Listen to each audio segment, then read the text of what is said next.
Nah, kemudian Islam juga menjaga akal. Islam menjaga akal. Islam ini betul-betul menghormati akal, ya. Itu perhatikan. Jangan kita katakan bahwa Islam ini mengajak umatnya untuk taklid, tidak menggunakan akalnya suruh tunduk. Tidak.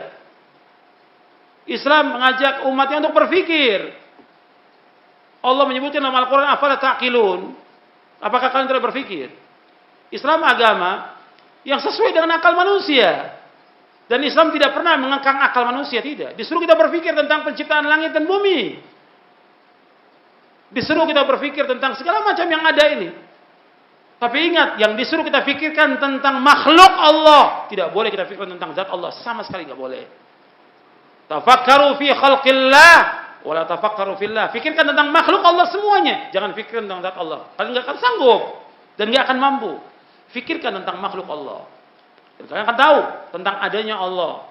Dengan kita memikirkan tentang makhluk ini, memikirkan tentang adanya Allah, menunjukkan tentang wajibnya kita mentauhidkan Allah. Dan bahwasanya Allah itu mempunyai nama-nama yang indah dan sifat-sifat yang tinggi. Jadi akal yang diciptakan Allah juga disuruh untuk berpikir, dan ingat bahwa akal juga mempunyai keterbatasan. Ingat, dia harus berjalan pada ruang lingkupnya. Nggak boleh melewati itu. Kalau dia melewati, dia akan rusak akal itu. Yang tadinya waras, jadi nggak waras. Banyak sekarang orang yang tidak waras. Karena apa? Melewati batas akal. Batas akal yang Allah sudah suruh untuk memikirkan tentang makhluk Allah, dipikirkan tentang zat Allah. Akal ini diajak untuk berpikir dan sesuai dengan batas syariat. Jangan kemudian akal bebas kita. Kita orang yang berakal harus bebas. Ya, dalam masalah ilmu pengetahuan boleh dia berpikir. Tapi masalah agama tidak. Wahyu dia harus di atas akal. Wahyu maksum, akal tidak maksum. Wahyu mutlak, akal tidak mutlak. Sedangkan wahyu tidak terbatas, akal terbatas.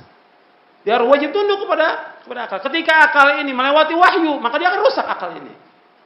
Akan rusak dan dia akan sesat dari jalan Shiratal Mustaqim. Jadi bukan Islam mengangkat, tidak. Ada batasnya akal ini untuk berpikir. Allah menyuruh kita untuk mentadaburi isi Al-Quran. Afala yatadabbaruna Al-Quran am ala qulubin aqfaluha. Apakah mereka tidak mentadaburkan isi Al-Quran atau hati mereka terkunci? Allah juga berfirman, afala yatadabbaruna Al-Quran walau kana min indi ghairi llahi lawajadu fi ikhtilafan katsira. Apakah mereka tidak mentadaburkan isi Al-Quran? Kalau seandainya Al-Quran dari selain Allah, akan terjadi perselisihan yang banyak. Karena Al-Quran dari Allah tidak akan terjadi perselisihan. Jadi akal yang waras akan sesuai dengan wahyu Allah SWT. Sesuai dengan sunnah. Sesuai dengan Quran, sesuai dengan sunnah. Dan antum ingat selama-lamanya bahwa Al-Quran tidak akan bertentangan dengan Al-Quran selama-lamanya. Al-Quran tidak akan bertentangan dengan sunnah Nabi SAW yang sahih selama-lamanya. Al-Quran dan sunnah Nabi yang sahih nggak akan bertentangan dengan akal manusia selama-lamanya. Antum harus ingat itu, nggak akan bertentangan.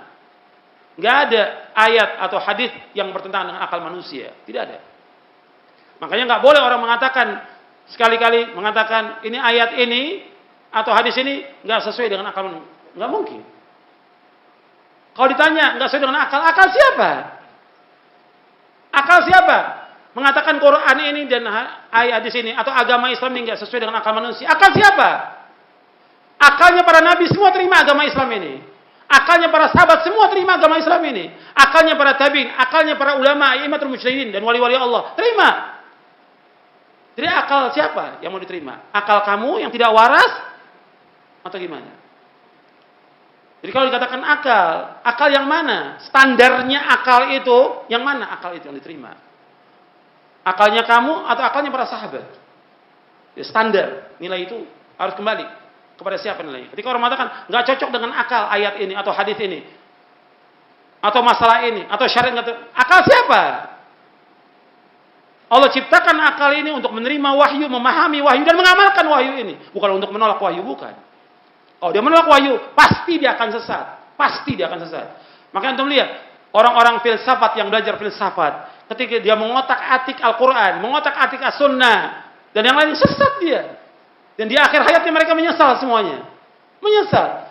Dia belajar filsafat puluhan tahun, nggak dapat ilmu sama sekali. Nyesal semuanya. Kayak Fakhruddin Ar-Razi, Al-Ghazali, dan yang lain banyak sekali. Puluhan nama dari mereka yang nyesal di akhir hayatnya. Kenapa? Karena mereka tidak tunduk kepada wahyu Al-Quran wa sunnah ala fahmi salaf. Makanya kita gunakan akal sesuai dengan apa yang Allah tunjukkan dalam Al-Quran. Dan sesuai dengan apa yang ditunjukkan sunnah. Maka kita akan selamat. Akal kita akan selamat. Dan hati kita akan selamat. Dunia dan akhirat. Ikuti petunjuk wahyu. Akan selamat. Ketika menyimpang dari wahyu. Merasa diri pintar. Rusak dia. Dan gak akan mengalami ketenangan dalam hidupnya. Dan tidak akan bahagia hidupnya. Antum bisa lihat. Mereka adalah orang-orang yang sengsara dan bingung dalam hidup ini.